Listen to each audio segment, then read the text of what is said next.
बिस्मिल्लाहिर्रहमानिर्रहीम। अस्सलाम वालेकुम नाज़रीन, मैं हूं महरीन सब्तैन, देख रहे हैं आप मेरा यूट्यूब चैनल। नाज़रीन, एक सिलसिला शुरू किया है वायरल स्टोरीज़, वायरल वीडियोस का। कुछ ऐसी स्टोरीज़ जो आपकी इन्फॉर्मेशन के लिए बहुत ज़रूरी है, आपके जानने के लिए बहुत ज़रूरी है, वो आपके सामने मैं लेकर आया करूँगी, ताकि इस प्लेटफॉर्म से जहाँ आपको मुआशरे में होने वाली नाइंसाफ़ियों के बारे में आगाही हासिल हो, आपको अपने अवेयरनेस के हवाले से भी बहुत सी चीज़ें पता लगे। और आज बहुत इंपॉर्टेंट स्टोरीज़ हैं, इसे जानिएगा और इसको शेयर कीजिएगा, क्योंकि ये चीज़ें जो है ये मालूम होना हम सब के लिए बहुत ज़रूरी है। सबसे पहली खबर जो है वो एक ऐसे खांसी के शरबत के हवाले से है। उस खांसी के शरबत को घरों में बहुत आम इस्तेमाल किया जाता है, बच्चों को दिया जाता है, लेकिन ये शरबत कैसे जानलेवा साबित हो रहा है और कितने एक बच्चों की मौत की वजह बना है, और इसको लोग किस तरह से इस्तेमाल कर रहे हैं, कितनी एक डोज जो है उसे एक्सीड करने की वजह से बच्चों में डेथ्स हुई हैं। 20 में से 18 बच्चे जो है, आप समझिए कि उनकी डेथ्स जो है वो ऑन रिकॉर्ड मौजूद हैं। और उसकी वजह क्या है ये मैं आपको बताऊँगी। बहुत ही ज़रूरी है, वो लोग जो खांसी के सिरप घर में कैजुअल इस्तेमाल करते हैं, बच्चों को देते हैं, वो ज़रूर इस वीडियो को सुने। उसके अलावा मैसेजिंग की ऐप, बहुत ही मकबूल ऐप व्हाट्सएप। आई थिंक कि कोई भी एक बंदा ऐसा नहीं होगा जिसके पास ये स्मार्टफोन हो और उसके पास व्हाट्सएप ना हो। लेकिन मैं आपको बताऊं कि इस दिसंबर के बाद व्हाट्सएप बहुत सी डिवाइसेस, बहुत से फ़ोन्स के ऊपर चलना बंद हो जाएगा। क्यों हो जाएगा ये भी बताऊंगी, और किस तरह से इस मुश्किल से बचा जा सकता है ये भी आपको जानने को मिलेगा। और तीसरी स्टोरी जो है वो बड़ी ही एक ऐसी स्टोरी है जिसमें हैरत होती है कि इंसान अपने माँ बाप के लिए भी ऐसा कर सकता है। झंग की रिहायशी एक तालिबा है, और उस तालिबा ने अपने माँ बाप को किस तरह से एक खौफनाक कहना चाहिए कि दोराहे पर ला खड़ा किया, और कितना एक उन्हें जिच कर डाला, और आखिर में स्टोरी क्या निकल कर सामने आई, ये सब कुछ आज आपको इस वीडियो में जानने को मिलेगा। तो सबसे पहले तो मैं आपको बताती हूँ खांसी के बने खांसी का जो ये शरबत है, इसके हवाले से बहुत ही खौफनाक रिपोर्ट है। और ये रिपोर्ट जो है ये पहले एक मुल्क से आ रही थी, अब हमारे हमसाए मुल्क से भी ये रिपोर्ट आ रही है। और ये खांसी का शरबत यहाँ पर भी कुछ जगहों पर ड्रग स्टोर्स में देखा गया, जबकि उसकी इजाज़त नहीं थी रखने की, लेकिन उसके बावजूद ये शरबत जो है ये कुछ ड्रग स्टोर्स में पाया भी जा रहा है। इसलिए मैं आपको इसके बारे में डिटेल दे दूँ। और उससे पहले आपको बताऊँ कि उज़्बेकिस्तान में कोई 18 बच्चे इस खांसी का शरबत पीने की वजह से जाँ बहक हुए। उसके बाद भारत में भी अब ये बना हुआ जो खांसी का शरबत है, इसकी वजह से बहुत सी अमवात जो हैं वो रिपोर्ट हो रही हैं। और ये बच्चों ने ये दवाई जो है इसको इस्तेमाल किया। लेबॉर्ट्री टेस्ट में इस खांसी के शरबत में मुज़र सेहत केमिकल्स की ज़्यादा मिकदार पाई गई है, और कुछ बच्चों को ये दवा जो है 2 से 7 रोज़ तक पिलाई गई। और इसमें कोई 70 से ज़ायद बच्चे भारत के अंदर जो है वो अमवात का शिकार हुए हैं। और ये सब कुछ क्या है, इसकी बड़ी खौफनाक डिटेल्स हैं, वो ज़रा मैं आपके साथ शेयर कर देती हूँ। क्योंकि युगांडा जो है ये बेसिकली हाँ जी, उज़्बेकिस्तान में इस बारे में एक रिपोर्ट भी जारी हुई है कि इस शरबत के अंदर बेसिकली क्या था जिसकी वजह से ये शरबत जो है ये जानलेवा साबित हो रहा है। तो जनाब सुनते जाइएगा और बहुत ज़्यादा ख्याल कीजिए इस चीज़ का कि हम अपने बच्चों को इसमें, चूँकि हम सुनते हैं कि पैरासिटामॉल है और हम इसको इस्तेमाल करवा देते हैं, लेकिन ये कितना ही ख़तरनाक हो सकता है। इसमें पता लग रहा है कि अनएक्सेप्टेबल लेवल है डाई एथेनॉल ग्लाइकोल का, इथेनाइल ग्लाइकोल का कफ सिरप्स के अंदर। और ये जो है ये हरियाणा बेस्ड एक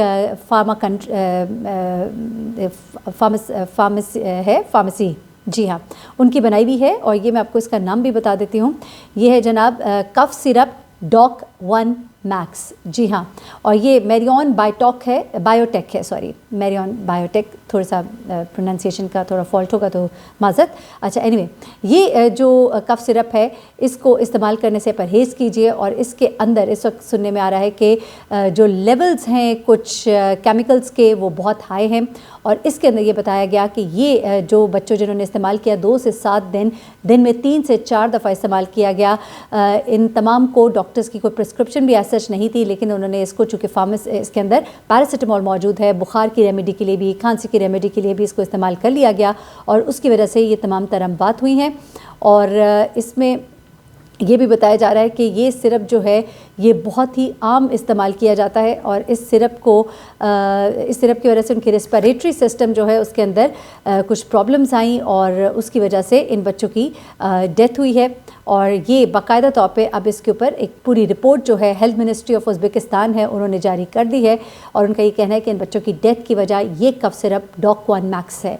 ठीक है, तो आप लोग भी इवन ये डॉक 1 मैक्स की हमसे बात करें, और भी बहुत से खांसी के सिरप है मार्केट में मौजूद। एक तो डॉक्टर की प्रिस्क्रिप्शन के बगैर खुद दाखिल इस्तेमाल ना करें, کریں 3 سے 4 دفعہ اور مسلسل کئی دن استعمال کرنا یہ خطرناک ثابت ہو سکتا ہے، کیونکہ اس طرح کی رپورٹس جو ہے اب وہ سامنے آ چکی ہیں۔ دوسری خبر کی طرف میں بڑھتی ہوں اور وہ ہے جناب واٹس ایپ سے ریلیٹڈ، کہ واٹس ایپ جو ہے وہ دسمبر تک بہت سارے لوگوں کے موبائل فونز جو ہیں، جن میں آئی فون بھی شامل ہے، جس میں اینڈرائڈ فون جو لوگ استعمال کریں، 31 دسمبر تک لاکھوں لوگوں کے فون جو ہے وہ اس پر یہ واٹس ایپ نہیں چل سکے گا۔ تو اس پر بچنے کا طریقہ کار، اس سے بچنے کا طریقہ کار کیا ہے، تو وہ ابھی آپ کو اس ویڈیو کے تھرو میں بتانے لگی ہوں جناب۔ سب سے پہلے تو یہ ہے کہ بہت سی چیزیں اپڈیٹ ہو رہی ہوتی ہے، واٹس ایپ جو ہے اپنا سارا جو سسٹم ہے اس کو جب اپڈیٹ کرتا ہے تو اس کو اور جو فون ہوتے ہیں ان کے اندر جو اپڈیٹڈ ورژنس ہیں ان کے اوپر تو وہ اس کو سپورٹ کر رہا ہوتا ہے، لیکن جو اپڈیٹڈ ورژنس نہیں ہوتے تو وہ اس کو سپورٹ نہیں کر رہے ہوتے ہیں۔ واٹس ایپ 49 قسم کے فونز پر کام کرنا بند کر دے گی، جن میں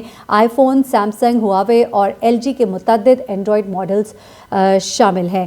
اب وہ لوگ جن کے پاس پرانے آئی فون ہیں، اینڈرائڈ فون ہیں، وہ 31 دسمبر کے بعد واٹس ایپ استعمال نہیں کر سکیں گے، اور یہ ایک میسج جو ہے وہ واٹس ایپ کی طرف سے دے بھی دیا گیا ہے، اور ایک بیان میں اس اقدام کی وضاحت کرتے ہوئے کہا گیا ہے کہ فون اور سافٹ ویئر اکثر تبدیل ہوتے رہتے ہیں، اس لیے ہم باقاعدگی سے جائزہ لیتے رہتے ہیں کہ ہم کون سے آپریٹنگ سسٹمز کو سپورٹ کرتے ہیں اور اپڈیٹ کرتے ہیں۔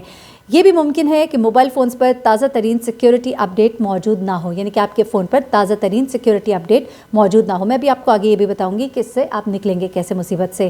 اچھا جی، آپ کے سسٹم پر ہو سکتا ہے کہ تازہ ترین سیکیورٹی اپڈیٹس موجود نہ ہوں، تو واٹس ایپ کو چلانے کی ان کے اندر صلاحیت نہ ہو، اس لیے یہ فیصلہ کرنا کہ کس کی سپورٹ بند کر دی جائے۔ ہر سال ہم دوسری ٹیکنالوجی کمپنیوں کی طرف دیکھتے ہیں کہ کون سے موبائل فون اور سافٹ ویئر سب سے پرانے ہیں اور سب سے کم تعداد میں لوگوں نے اب استعمال کرے ہیں۔ اب آئی فون کا جو آپریٹنگ سسٹم اپڈیٹ کرنے کے لیے اس کی جو جنرل سیٹنگ ہے اس میں جب آپ جائیں گے اس کے اندر لکھا ہوگا سافٹ ویئر اپڈیٹ، تو آپ نے 31 دسمبر کے بعد نہ صرف آئی فون بلکہ آپ کا ہواوے، آپ کا سیمسنگ، آپ کا جو بھی فون ہے ایل جی، ان سب میں آپ نے یہ کرنا ہے، کیونکہ آپ کا ایک دم سے واٹس ایپ بند ہو جائے گا، تو آپ نے اپنا سسٹم اپڈیٹ کرنا ہے۔ کچھ فونز کے اندر سسٹم اپڈیٹ کی آپشن بار بار آ رہی ہوتی ہے تو آپ کلک کر دیتے ہیں، آپ کا سب سافٹ ویئر اپڈیٹ ہو جاتا ہے، لیکن جو لوگ نہیں جانتے، عام لوگوں کے لیے یہ میسج ہے کہ آپ نے اپنے فون کی سیٹنگز میں جا کے سیٹنگز کو کلک کرنا ہے، اس میں آئے گا سافٹ ویئر اپڈیٹ، اور آپ نے سافٹ ویئر اپڈیٹ کو کلک کرنا ہے۔ واٹس ایپ کا سافٹ ویئر اپڈیٹ ہوگا تو پھر آپ کے فون پر واٹس ایپ جو ہے وہ چلنا شروع ہو جائے گا، کیونکہ واٹس ایپ جو ہے تمام کمپنیز کو یہ نیا سافٹ ویئر اپڈیٹ جو ہے وہ دے چکا ہوگا۔ تو جناب یہ تھی کچھ واٹس ایپ کے حوالے سے۔ اب آخری خبر کی طرف آ جاتی ہوں جو بڑی ہی تکلیف دہ ہے، اس وقت بہت ہی وائرل سٹوری ہے، اور یہ جھنگ کی ایک رہائشی طالبہ ہے، اور اس نے کس طرح سے اپنے ماں باپ کو کس قدر خوفناک دنوں سے گزارا، خوفناک ایک کہنا چاہیے کہ وقت سے وہ گزرے۔ جھنگ کا علاقہ ہے گڑھ مہاراجہ، اس کی رہائشی نوجوان طالبہ ہے رخسانہ۔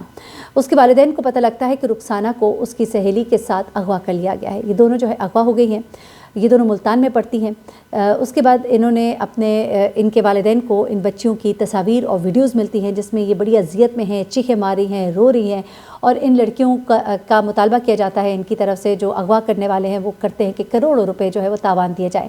اب پولیس کو اغوا برائے تاوان کی شکایت موصول ہوتی ہے، تحقیقات کی جاتی ہیں، تحقیقات کے بعد پتہ لگتا ہے کہ یہ طالبہ جو ہے اس نے خود ساری پلاننگ کی تھی، اور اس پلاننگ میں جو اندوناک اور کرب میں مبتلا وہ جو تصاویر اور ویڈیوز تھیں وہ انہوں نے خود بنائی تھی، اور اس پورے گیم میں انہوں نے ایک آدمی کو بھی شامل کیا تھا۔ اب ایک اور سٹوری بھی نکل کے سامنے آ رہی ہے، ابھی اس کی کنفرم رپورٹ میرے پاس نہیں ہے، لیکن کچھ سننے میں ایسا آ رہا ہے کہ یہ شخص جو ہے، ایک اور شخص بھی اس کے اندر انوالوڈ ہے، ان دو لڑکیوں کے ساتھ ایک آدمی بھی انوالوڈ ہے جس نے ان کی یہ ساری ویڈیوز بنائی، ان کو رسیوں سے باندھا، اور ان کی تصاویر اور چیخ و پکار کی یہ تصاویر جو ہے وہ ان کے والدین کو بھیجی۔ ڈی پی او جھنگ جو ہے وہ کہہ رہے ہیں کہ رخسانہ ایوب اور اس کی سہیلی سعدیہ کاظم جو ہے انہیں خانوال سے بازیاب کرایا گیا ہے، اور اس سارے منصوبے میں ملوث ایک شخص کو بھی گرفتار کیا ہے، اور یہ بیسیکلی پیسوں کے لیے گیم تو لگ رہا ہے کہ اپنے والدین سے وہ پیسے حاصل کرنا چاہتی تھیں، لیکن کچھ ایسی رپورٹس اور کچھ ایسی چیزیں مجھ تک پہنچ رہی ہیں جس میں یہ بھی بتایا جا رہا ہے کہ یہ شخص جو ہے یہ ان کو غالباً بلیک میل کر رہا تھا، اور ان کے پاس اتنے پیسے نہیں تھے جس کے لیے انہوں نے یہ پوری ایک گیم جو ہے وہ پلان کی، اور بیسیکلی یہ شخص جو ہے یہی سب کا کرتا دھرتا تھا۔ ان لڑکیوں میں اتنی عقل بوجھ تو نہیں تھی، उसने इन लड़कियों को समझाया कि अब तुम्हारे पास अगर पैसे नहीं हैं तो अपने माँ बाप से तुम इस तरह से हासिल कर सकती हो, और मैं तुम्हारे सारे काम में, इस गंदे गेम में मैं तुम्हारा साथ दे सकता हूँ, क्योंकि मुझे तो पैसे चाहिए। और उसके लिए इन लड़कियों को इस शख्स की बात भी माननी पड़ी, और इन्होंने अपने माँ बाप को इस मुश्किल दौराहे पर ला खड़ा किया, जहाँ पर वो हर रोज़ तड़प रहे थे, हर रात तड़प रहे थे। और उसके बाद आखिर में पता लगता है कि ये सारा ड्रामा जो है इन लड़कियों ने उस आदमी के साथ मिलकर रचाया, और अपने माँ बाप से ही करोड़ों का तावान जो है वो लेने की कोशिश की।